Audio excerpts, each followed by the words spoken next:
Hello, this is Amy with Amy Astro. Thank you for watching. If you like this video, click the subscribe button below.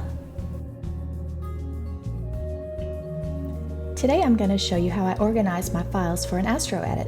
Then save the folder structure as a template folder to improve your workflow. Let's start with some simple math. Let's say we took 20 Astro images. Calibrate them adding 20 more, then cosmetic correction plus 20, debayer 20, approve 20, register 20, normalize 20, drizzle 20, turning into a single stacked image. Now we have 141 files to manage.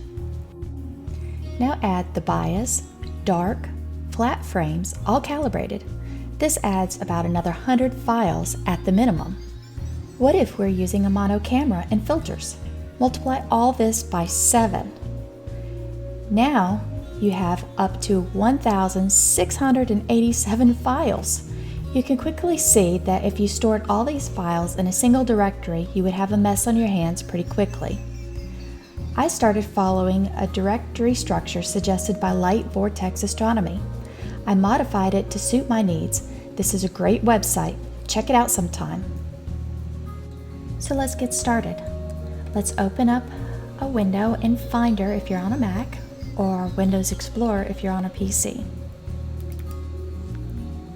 Okay, we're going to create 2 folder structures today, one for a color camera and one for a mono camera.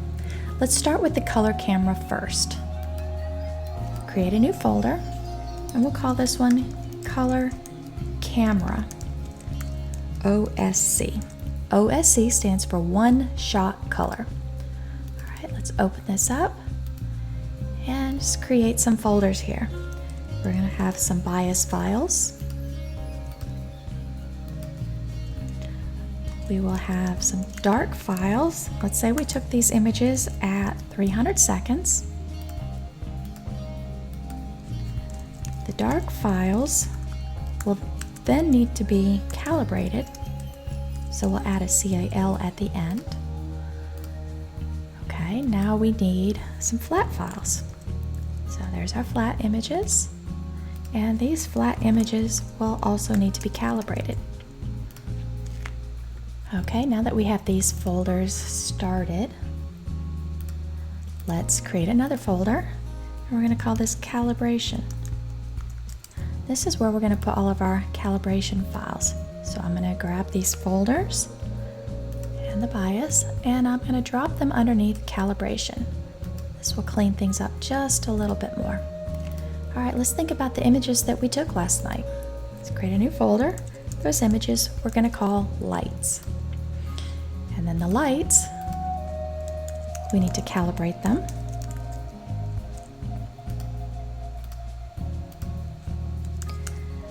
Those lights will be calibrated, and then they will be cosmetically corrected. The light files that have been calibrated, cosmetically corrected, will then get debayered. And from there, we'll have light, calibrated, cosmetic corrected, debayered, and approved. I see we've got a nice little stair step going on here. They're in the order that we're actually working the files. So let's create one more folder, and the light files that have been calibrated, cosmetic corrected, debayered, and approved will now all be registered together. Now, the step after registration is called normalization. And these files need to be put in the same directory as your registration files. And then we will drizzle the files, and these also need to be in the same file folder. So you'll see that we've got our registration, our normalized, and drizzle files will all be in this one folder. This will make it much easier when you're ready to start your integration process. Okay, so we've got our basic structure here. Now this is what typically happens with me.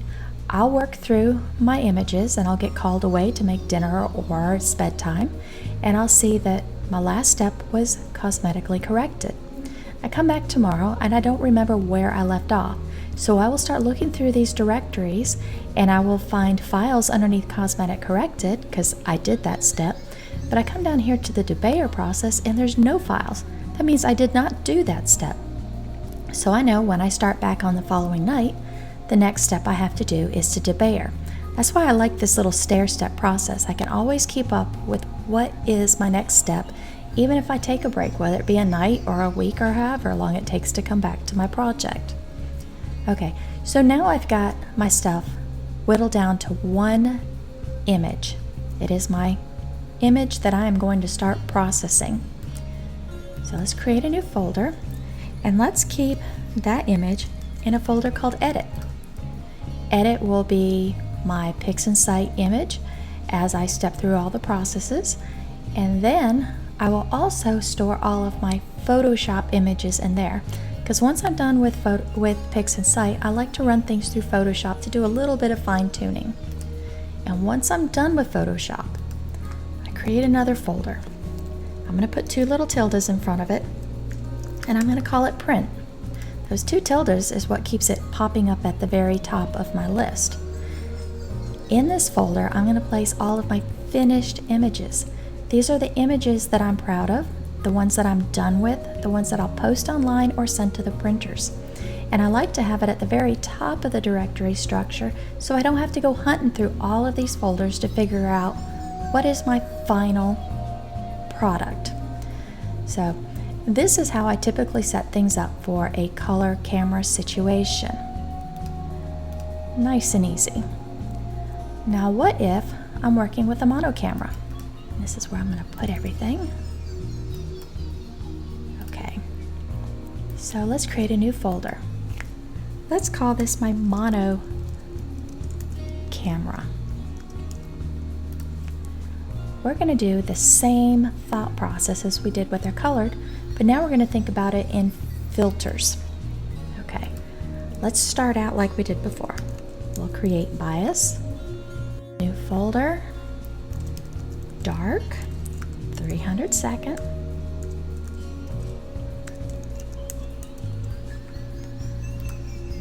and new folder, dark, 300 second, calibrated.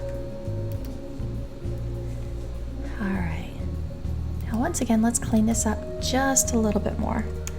Calibration. So let's move these folders under calibration.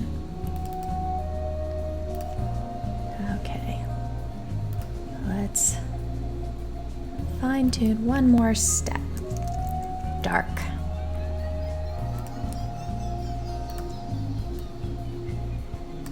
All right, have I lost you yet? Let's go back and let's show you everything stretched out so far. Okay, I've got my mono camera. My calibration files, so far I've got bias and I have my dark. Alright, so let's go back to calibration and create another folder, and let's call this folder flat. Now flat is going to be a very busy folder because you will need to generate a flat file for every filter that you're using. So let's call this flat blue, and flat blue will be calibrated. Flat blue, calibrated. And let's run through flat green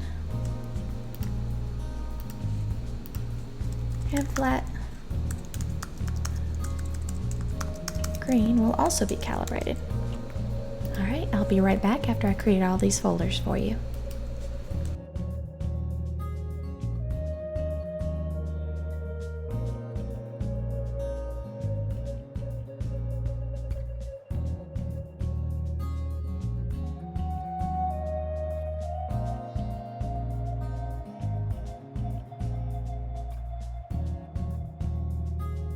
Alright, we're back. All these folders have been created.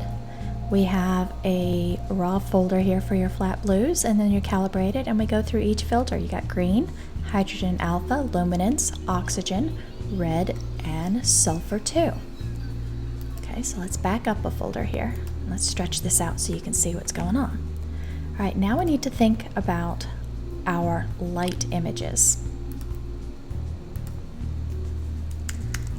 Light. Okay, so underneath our light, we need to start thinking about our filters. So let's create a folder for each filter color. We have blue, green, red, luminance, hydrogen alpha, oxygen 3, and sulfur 2. Okay, now under each one of these folders, we will create the same structure as we did for the mono camera, but per color. So let's create a new folder, and let's call this one blue underbar 0 raw. So again, it floats up at the top. New, blue calibrated, new, blue calibrated and cosmetic corrected, blue calibrated, cosmetic corrected, approved, and blue calibrated, cosmetic corrected, approved, and registered. And don't forget, in the registered file folder, we also need to add our normalized files and our drizzled files, all to help us when it's time to integrate. So this is going to be our basic file structure for each filter. Now watch this. I'm going to copy all those folders, Command or Control C, and let's go to green. And let's Command or Control V, paste them. But notice we are in the green directory. So I'm going to highlight all of them under Action, Rename Items, and we're going to rename the blue part, and we're going to change it to green. There we go. See, I didn't have to do all that extra typing again. So let's back up. Green's done. Let's do hydrogen alpha. Click, Command or Control V to paste, highlight them, Action, Rename. We'll rename the blue, and now we're going to use hydrogen alpha. All right, I'll be right back as we do the rest of the folders.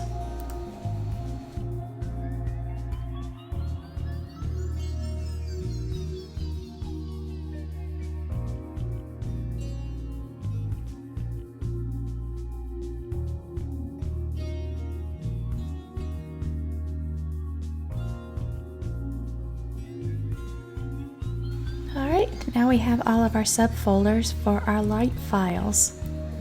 Let's go back a directory. Okay.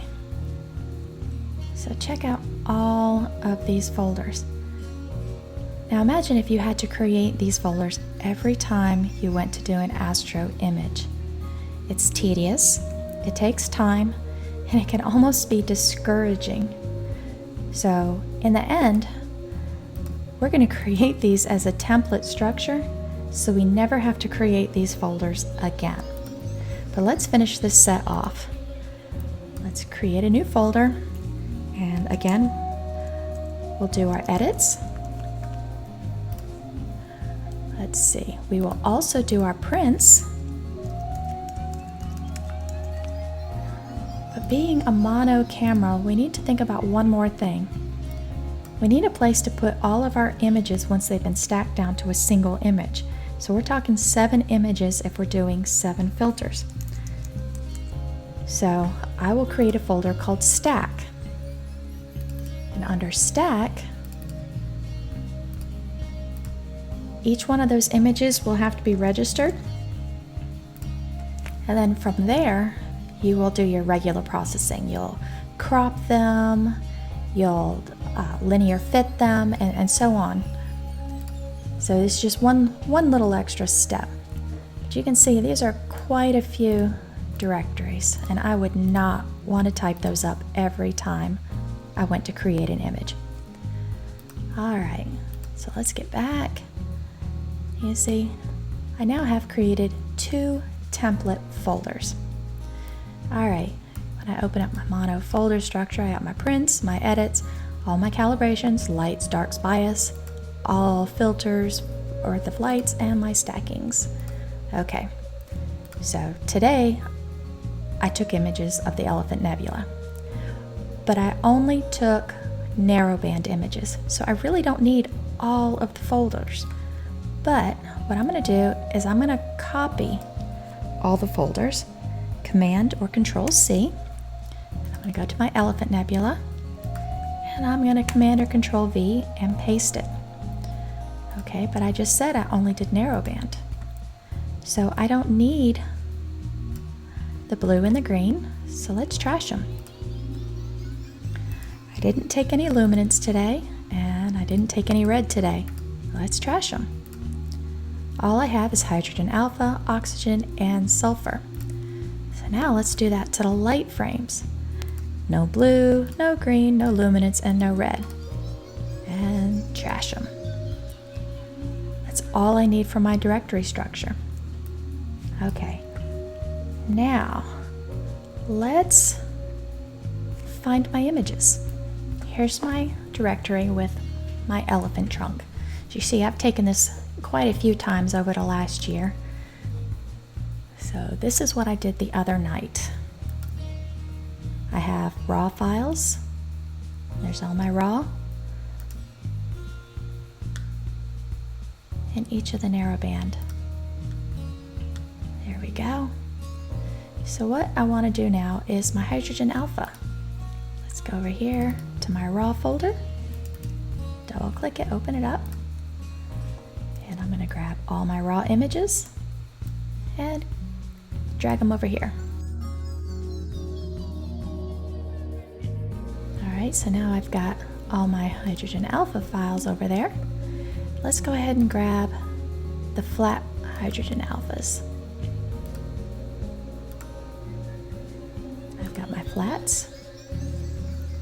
Alright, now here's all my raw flat files, and let's grab them and let's drag and drop them over to my hydrogen alpha flats, and they will copy over there.